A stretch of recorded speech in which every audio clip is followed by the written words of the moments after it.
दूसरी नाक।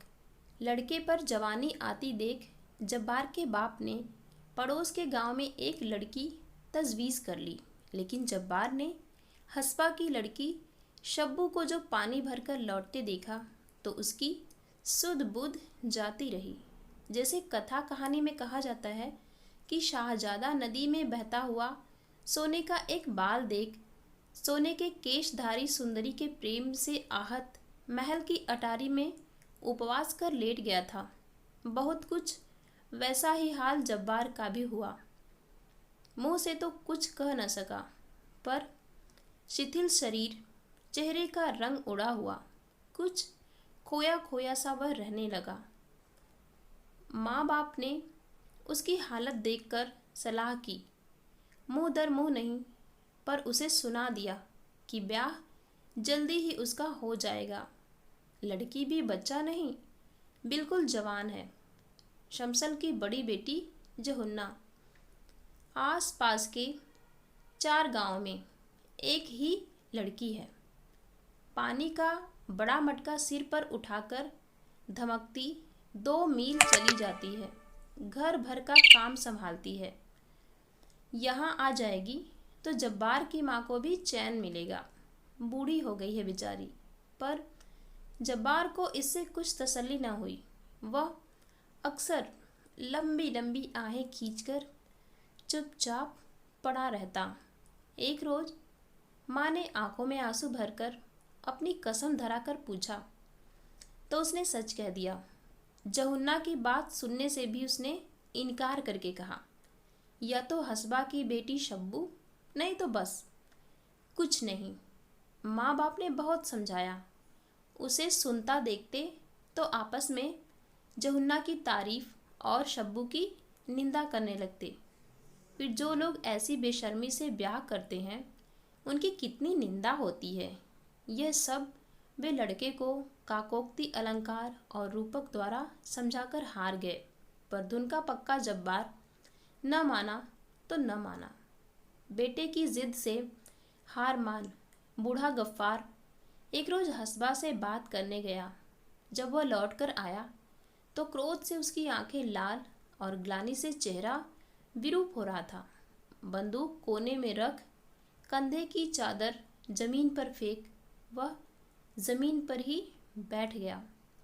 जब्बार की माँ ऊँटों को बेरी की पत्तियां खिला रही थी।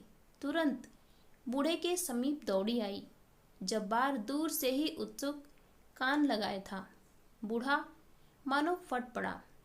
ऐसे नालायक बेटे से बे औलाद भला। जब्बार की माँ ने घबराकर बेटे की बलाएं अपने सिर लेते हुए नाक पर हाथ रखकर पूछा, हाय हाय, हुआ क्या? बूढ़े ने कहा, होगा क्या, ऐसे बेशर्म बेगैरत लड़के से और होगा क्या। तमाम इज्जत खाक में मिल गई और घर मिट्टी में मिल जाएगा। माँ ने फिर बलाएं लेकर पूछा, हाय, हुआ क्या, ऐसा क्यों कहते हो? बाप ने कहा, अगर इसके ऐसे ही मिजाज थे तो यह कलात खान के यहाँ पैदा क्यों नहीं हुआ? जानती है हस्बा ने क्या कहा? सीधे मुंह से बात भी न की। कहती है, शब्बू की बात तुम मत सोचो, उसे वह ब्याहेगा जो 250 रुपए की गठरी बांध कर लाएगा। 250 रुपए की बात सुन जब्बार की माँ की आंखें ऊपर चढ़ गई। बूढ़ा बोला, तू भी बूढ़ी हो गई, तू ही बता, तूने कभी ऐसा तूफान सुना है? इस उम्र में 250 रुपए कोई चीज ही नहीं होती। शमसल से मैंने जहुन्ना के लिए बात की थी। उसने लड़की के 80 मांगे थे, आखिर 60 पर तैयार है। उसकी लड़की भी एक आदमी है और वह बज्जात मांगता है 250। और फिर तू बूढ़ी हो गई है, तू ही बता, रंग जरा मैला हुआ तो क्या और जरा सांझ हुआ तो क्या, औरत औरत सब एक। तुझे अपने काम से मतलब कि रंग से। अभी 6 महीने नहीं हुए, इसके लिए एक बंदूक खरीदी थी तो वह ऊँट बेचा था। 250 रुपए उम्र भर में कमा तो पाएगा नहीं, और शान यह है। अच्छा तू ही बता, इतनी बूढ़ी हुई, 250 रुपए कभी औरत के दाम सुने हैं? 250 में तो फिरंगी की तोप खरीदी जाती है। जब्बार ने सुना और आँख को सीने में दबाकर करवट बदल ली। इकलौते बेटे का यूं दिन रात बिसूरना माँ बाप से देखा न गया। बूढ़े ने कहा, मेरा क्या है, पका फल हूँ, कब टपक पड़ूँ। जो कुछ है इसी के लिए है। रोजी का सहारा ये 2 ऊँट हैं, ये भी जाएंगे तो फिर खुद ही फिरंगियों की सड़क पर रोटी कूटने की मजदूरी करेगा। लोग यही कहेंगे कि गफ्फार का बेटा मजदूरी करने लगा, सो इसकी किस्मत। मैं क्या सदा बैठा रहूँगा। आखिर दोनों ऊँट भी बन्नू के बाजार में बेच दिए गए और शब्बू जब्बार की बहू बनके घर आ गई। शब्बू को इस बात का कम गर्व नहीं था कि उसकी कीमत गिनकर 250 रुपये चुकाई गई है। पानी भरने जाती तो आधा ही घड़ा लेकर लौटती, वह भी लचकती, बल खाती। पड़ोस की मिरन ने समझाया, ऐसा नखरा ठीक नहीं, मर्दों को काम प्यारा होता है। किसी रोज ऐसी मार पड़ेगी कि कमर सदा को लचक जाएगी। अपनी कान तक फैली आंखों को मटकाकर और हाथ का अंगूठा दिखाकर शब्बू ने कहा, ओहो, मेरे बाप ने 12 बीसे और 10 रुपए गिनकर मुझे मार खाने को ही तो यहाँ भेजा है। कोई मुझे हाथ तो लगाए। तेरा क्या है, तेरे मर्द ने 3 बीसे में तुझे लिया है। लंगड़ी लूली हो जाएगी तो एक और सही। गजब की शौक और शौकीन थी शब्बू। वह काले मखमल की वास्कट पहनती जिसकी सिलाइयाँ पर सीप के 300 बटन टके थे। अपने बालों में मक्खन लगाती और बाहर जाने से पहले पानी का हाथ लगाकर उन्हें संवार लेती। महीने में 2-2 बेर अपने बाल धोती। जब्बार की माँ ये सब देखती और नाक पर हाथ रख पड़ोसिन से कहती, देखो तो 250 रुपये देकर ब्याह किया, पर मुझे क्या आराम मिला।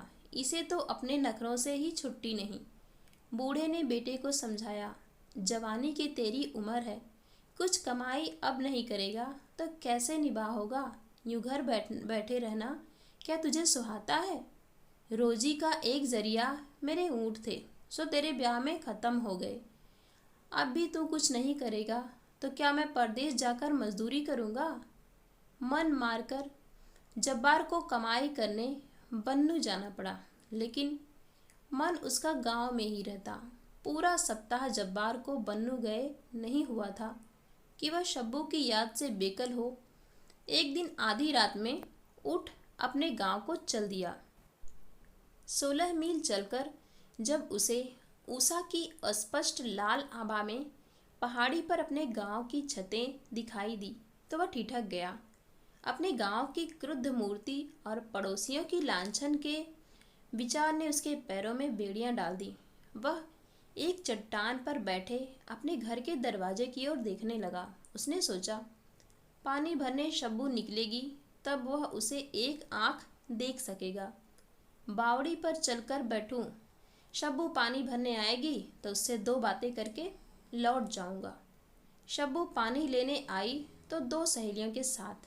जब्बार 30 कदम पर एक पत्थर की प्रोट में बैठ धड़कते हुए दिल से देखता रहा, पर एक शब्द बोल न सका। बोलता कैसे, वह दोनों पड़ोसिनें बदनाम कर देती। दिल पर पत्थर रखे जब्बार देखता रहा। शब्बू सहेलियों से चुहल करती मटकती लौट गई। जब्बार आहें भरता बन्नू लौट गया। जब्बार के विरह की आग में ईर्ष्या का घी पड़ गया। उसने सोचा, देखो मैं यहाँ परदेश में अकेला मर रहा हूँ और वह मौज करती है। उसे मेरा ज़रा भी गम नहीं। औरत की जात में वफा नहीं होती। तो आज के लिए सिर्फ इतना ही।